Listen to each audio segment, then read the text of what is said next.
ઉનાળાને ધ્યાનમાં રાખી Surat મનપા food safety ઓફિસરે અલગ અલગ ઝોનમાં આઈસ ડીશના ગોલા વેચનાર કુલ 13 સંસ્થાઓમાં દરોડા પાડ્યા હતા। આ સંસ્થામાંથી આઈસ ડીશ, આઈસ ગોલા, ક્રીમ અને સિરપના કુલ 58 નમૂના લઈ તપાસ માટે પબ્લિક હેલ્થ લેબોરેટરી મોકલ્યા હતા। નમૂનાનો રિપોર્ટ આવ્યા બાદ સંસ્થાઓ વિરુદ્ધ કાર્યવાહી હાથ ધરવામાં આવશે। હાલ ઉનાળાની કાળઝાળ ગરમીની શરૂઆત થઈ ગઈ છે। આ સિઝનમાં આઈસ ડીશ અને આઈસ ગોલાનું સેવન મોટા પ્રમાણમાં લોકો કરતા હોય છે, ત્યારે સુરત મહાનગરપાલિકાના ફૂડ સેફ્ટી ઓફિસરો દ્વારા અલગ અલગ ટીમો બનાવીને શહેરમાં આઈસ ડીશ અને આઈસ ગોલાનું વેચાણ કરતી સંસ્થાઓને તપાસવામાં આવી હતી। ફૂડ સેફ્ટી ઓફિસર દ્વારા સ્થળ તપાસ કરીને અલગ અલગ ઝોનમાં કુલ 13 સંસ્થાઓમાંથી આઈસ ડીશ, આઈસ ગોલા, ક્રીમ અને સિરપના કુલ 18 નમૂના લેવામાં આવ્યા છે અને તપાસ માટે પબ્લિક હેલ્થ લેબોરેટરી સુરત મહાનગરપાલિકા ખાતે મોકલી આપવામાં આવ્યા છે। આ નમૂનાનો રિપોર્ટ આવ્યા બાદ આગળની કાર્યવાહી હાથ ધરવામાં આવશે।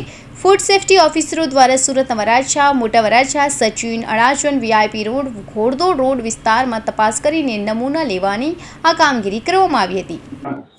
Jagdish Sawant, chief food safety officer, deputy commissioner Shri health and hospital અને આરોગ્ય અધિકારી શ્રી સીધી સૂચના અને માર્ગદર્શન હેઠળ હાલમાં ઉનાળાની સિઝનમાં આઈસ ડીશનું વેચાણ અલગ અલગ જગ્યાએ થતું હોય છે, અલગ અલગ ઝોનમાં, અને પુષ્કળ પ્રમાણમાં લોકો એને આરોગતા હોય છે।